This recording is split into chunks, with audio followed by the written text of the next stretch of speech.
سلام بیننده عزیز، خلاصه خبرهای تاجیکستان و جهان را از برنامه خبری و تحلیلی اخباری آزادی پیشنهاد شما میکنیم. من مومن احمدی هستم. امروز 29 ینور است. نگاه کوتاه به سرخط خبرها. پیروزی کم سابقه دسته فوتبال تاجیکستان در جام آسیا. هواداران فوتبال از کشور و بیرون از آن خرسندند که تیم ملی بعد به مرحله بعدی رفت.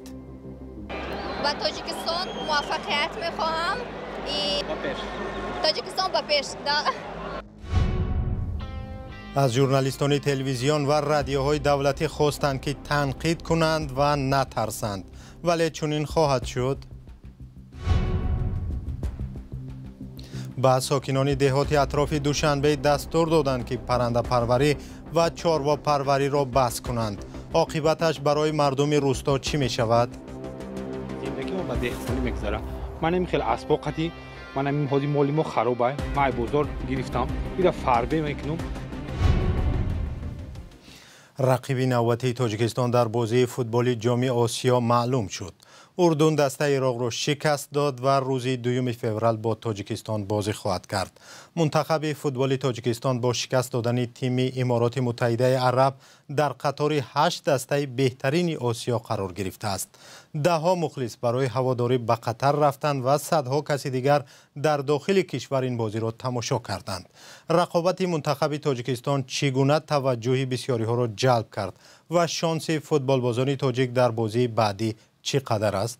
همکارم مولا رجب یوسفی و امیر ایسایف دیشب همراه با مخلصان این بازی را تماشا کردند. شب 28 ینور مخلصان فوتبال در تاجیکستان خواب نداشتند.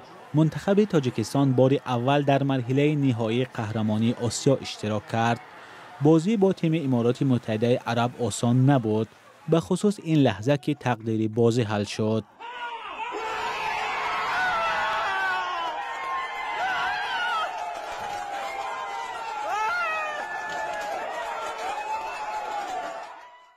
برای تماشای بازی منتخب‌های تاجیکستان و امارات متحده عرب مخلصان گروه در قهوه‌خانه و کینوتئاترهای دوشنبه جمع شده بودند.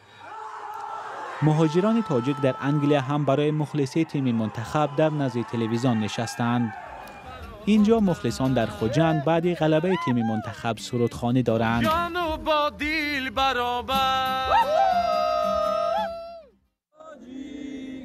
گروهی از مخلصان با پرواز چارتری از دوشنبه به قطر رفتند تا از تیم منتخب هواداری کنند.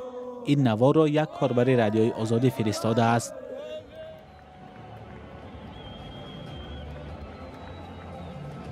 بازی منتخب‌های تاجیکستان و امارات متحده عرب جالب و پرشدت گذشت. لحظه‌های گلزنی زیاد بود، به خصوص برای فوتبالبازان تاجیک. اما وقت اساسی و علاوگی بازی با حساب مساوی 1-1 انجام شد. فوتبالبازان تاجیک توانستند در ضربه‌های 11 متری یا پنالتی غالب شوند. برخی مخلصان فوتبال را یک راه متحد کردن مردم می‌دانند. دیگر فوتبال یک بازی هست که اندیشه‌های گوناگونی که در دیگر سمت‌های هستند اون همه میمونه به جای خود، به اندیشه خود، در نقطه خود، ولی فوتبال یک وحدت بسیار خوبی را به هم میاره. منتخب فوتبال تاجیکستان روز 2 فوریه با غالب جفت عراق اردن بازی می‌کند. متخصصان فوتبال میگویند اگر عراق رقیب تاجیکستان شود کار مشکل تر خواهد شد. برخی ها تا همین جای کار، یعنی تا به مرحله 1/4 فینال رسیدن فوتبال بازان تاجیک را در قهرمانی آسیا یک افسانه می‌دانند. ولی این پیروزی انتظاری و طلب از دسته فوتبال را به مراتب بیشتر نیز کرده است. مولا رجب یوسفی، امیر ایسایف، شهلای عبدالله، آزادی دوشنبه. در روز بازی تیم ملی تاجیکستان یک هواپیمای مخصوص گروهی از هواداران فوتبال را از دوشنبه به قطر برد، ولی خواهشمندان زیاد دیگر پشت دروازه ماندند و نتوانستند به دوحه بروند.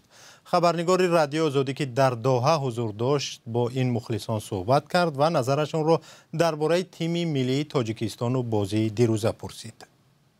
ما مخلصی فوتبالیم، ما تشنگانی گلیم، ما تشنگانی گلیم. تاجیکستان یگانه، تاجیکستان یگانه. دنیا همه میدونه، دنیا همه میدونه. С Таджикистана приехали? Да. Специально на матч поболеть? На матч. Сын играет. Сын играет? Вау, Да. какой игрок? 25-й. 25-й, фамилия, имя? Хамракулов Нуридин. А, защитник, да? Нападающий, который гол дал второй. برای مخلصی با دولت قطر اومدیم با امیدی که غلبه میکنیم دیگه چی برای کماندا مخلصی میکنیم یگون گپی زیاد ندارم تاجیکستان با پیش ما برای اومدیم که غلبه شود تاجیکستان امروز ان شاء الله. وقتی که شنیدیم که تاجیکستان مثلا ما میدونستیم که بازی دارد وقتی فروش چیپتاها سر شد در 2 ساعت تمام بلیط ها تمام شدن و دوستان من نتونستن که به بازی بیان. با تاجیکستان موفقیت میخواهم и иншаллах сегодня мы победим. Да, спасибо. Бапеш. Таджикистан Бапеш, да. Where are you from, guys? I'm from Syria and here from Jordan. Jordan? Jordan, yeah. And you came here with Tajik flags, yeah? yes, Tajikistan. Why? We love Tajikistan. Yeah. We love like yeah. the country. In my heart, always in my heart, Tajikistan. For what? For I love the people. The people, Yeah. they're very nice. The nature is also very beautiful. Yeah. I hope to visit it one day. One day. نوابسته از باخت میکنه تاجیکستان که برد میکنه ما همه وقت تیم منتخب تاجیکستان رو دستگیری میکنیم ما از بچه‌ها 100% راضییم و ما یک حالتی تاریخی است که یکم است که جام کمانده ما در جام آسیا میبراید ما بسیار میفخریم با کمانده خودمون که یکمین بار است نوابسته از که ما بای میتیم یا که میبریم ما با کمانده تاجیکستان فخر میکنیم تاجیکستان با پیش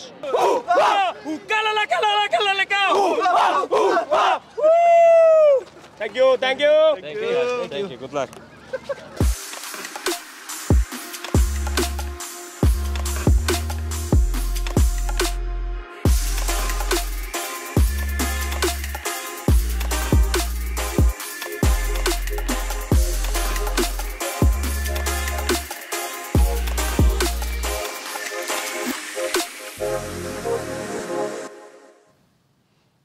برنامه را با گزارشی از دوشنبه ادامه می‌دهیم. رئیس کمیته تلویزیون و رادیوی تاجیکستان گفته است که می‌خواهد برنامه‌های تنقیدی در تلویزیون‌های دولتی بیشتر شود.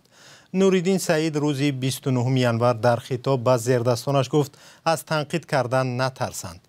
سال‌هاست رسانه‌های دولتی را برای پخش گزارش‌های توصیفی و رسانه‌ای نکردن مشکلات جامعه تنقید می‌کنند. علیشیر ظریفی و امیر ایسایف گزارش دارند. کار به کمبودی نمی شود بازن کمبودی هم هستند همتون میدونید. رئیس کمیته تلویزیون و رادیوی تاجیکستان میخواهد برنامه‌های تنقیدی در تلویزیون‌های دولتی بیشتر شود. نوریدین سعید روز 29 ینور هنگام نشست خبری نهاد زیر رهبریش این نکته را بیان داشت. برنامه‌های تنقیدی را بیشتر کردن در کار از تنقید ترسیدن در کار نیست. نوریدین سعید دقیقاً نگفت که حالا شبکه‌های تلویزیونی کدام برنامه‌های تنقیدی دارند و منظورش از بیشتر کردن چنین برنامه‌ها چیست. دعوت رئیس کمیته از زیردستانش برای زیاد کردن برنامه‌های تنقیدی در حالی است که بعضی کارشناسان بر این نظرند که تلویزیون‌های دولتی بیشتر به تشویقات و ترغیبات مشغولند. متاسفانه سوهای زیاد شبکه‌های خیلی زیاد از بودجه دولتی مبلغ‌گذاری میشن و پیدا میشوند و در اکثر موارد اکثر موادهایی که مثل ما میبینیم تحریر اصلا خیلی کم میبینیم و بیشتر ترغیباتی و تشویقاتی هستند از ساختارهای گوناگون. این با اون مضمون است که وقتی که ترغیب و تشویق است البته این ژورنالیستیکا نیست. ژورنالیستیکا این رسالتش هم همین است که مسئله گذاری کند، تحلیل کند، تنقید کند و کمبودی توجه ساختارها و مردم با آنها روانه کند. محتوای برنامه‌های تلویزیون‌های دولتی کشور در گذشته نیز بارها مورد انتقاد قرار گرفتند. رئیس کمیته تلویزیون و رادیو از کار تلویزیون‌های دولتی بیشتر توصیف کرد. ساکنان در این باره نظری گوناگون دارند. که در نظر هر محل خیلی در نظر من که چه جولی بلی شوق‌ور در کانال‌های خارجی بسیارتر چند تاجیکستانی مونده. بعد سبب دیگه‌اش که رکلام‌ها بسیارتر در کانال‌های تاجیکستانی مونده. از این سبب خیلی بسیارتر کانال‌های خارجی تماشا می‌کنم. خیلی برنامه‌ای که دل به یادم خاطرم با موندگی باشد اگر نیست. من همین شبکه‌های تاجیکستان را مثل رقم یک است اونجا زیاد تماشا میکنم تاجیکستان را. بعد من این شاهنواز است اونجا. سفینه تماشا میکنم، کنسرتاشو گوش میکنم. دیگر خیلی دیگر برنامه گوش نمیکنم. در تاجیکستان 15 شبکه تلویزیونی دولتی و 18 تلویزیون خصوصی عمل می‌کند.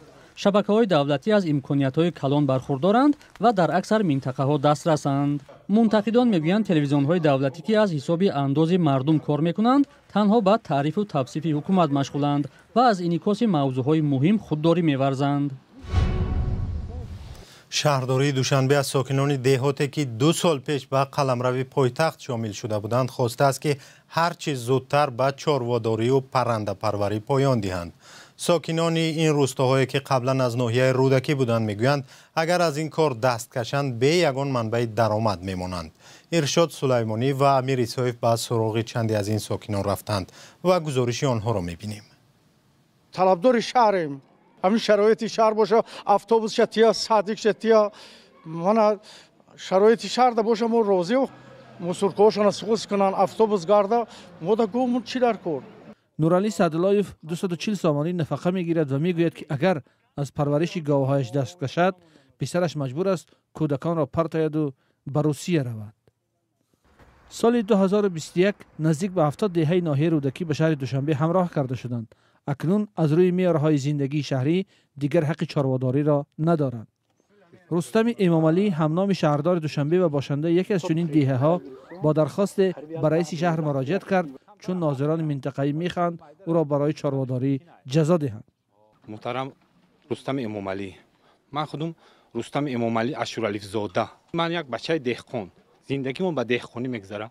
من نمیخوام اسباقتی من همین حالی مالی ما خرابه، من بازار گرفتم اینا فربه میکنم، اولش خدا کار میفرمونیم استفاده میبریم با بازار ده با میفروشیم میروه.